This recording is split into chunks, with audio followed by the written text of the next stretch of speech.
Saudi যুবরাজ মোহাম্মদ বিন সালমানকে নিজের বন্ধু হিসেবে আখ্যা দিলেন মার্কিন প্রেসিডেন্ট ডোনাল্ড ট্রাম্প। সৌদি আরবের রাজধানী রিয়াদে দ্বিপাক্ষিক বৈঠকে বসেন সৌদি যুবরাজ ও ট্রাম্প। বৈঠকে যুবরাজের প্রশংসায় মাতেন ডোনাল্ড ট্রাম্প।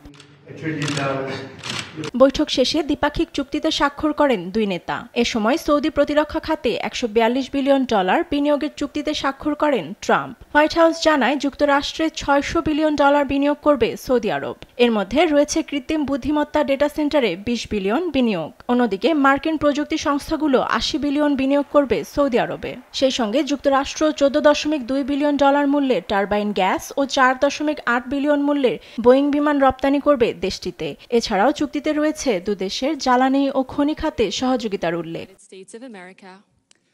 হোয়াইট হাউস এক বিবৃতিতে জানায়, ইতিহাসের সর্ববৃহৎ প্রতিরক্ষা খাতের চুক্তিটি 5টি ভাগে অন্তর্ভুক্ত করা হয়েছে।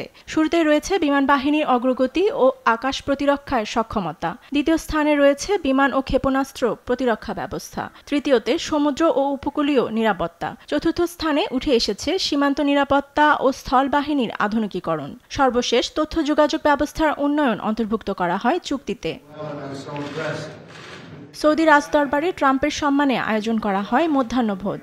এ সময় রাজকীয় ভোজে যোগ দেন সৌদি ও মার্কিন ঊর্ধ্বতন কর্মকর্তারা। সেই সঙ্গে যোগ দেন বিশ্বের খ্যাতনামা ব্যবসায়ীরাও। অনুষ্ঠানে উপস্থিত ছিলেন ট্রাম্পের উপদেষ্টা স্পেসএক্স ও টেসলা সিইও ইলন মাস্ক। প্রতিনিধি দলের অংশ হিসেবে ছিলেন চ্যাটজিপিটি খ্যাত ওপেন এআই এর সিইও স্যাম অল্টম্যান। অতিথি হিসেবে ছিলেন কম্পিউটার চিপ জায়ান্ট এনভিডিয়ার প্রধান নির্বাহী জেনসন হুয়াংহো। এছাড়াও ছিলেন ফিফা সভাপতি জিয়ান্নি ইনফ্যান্টিনো।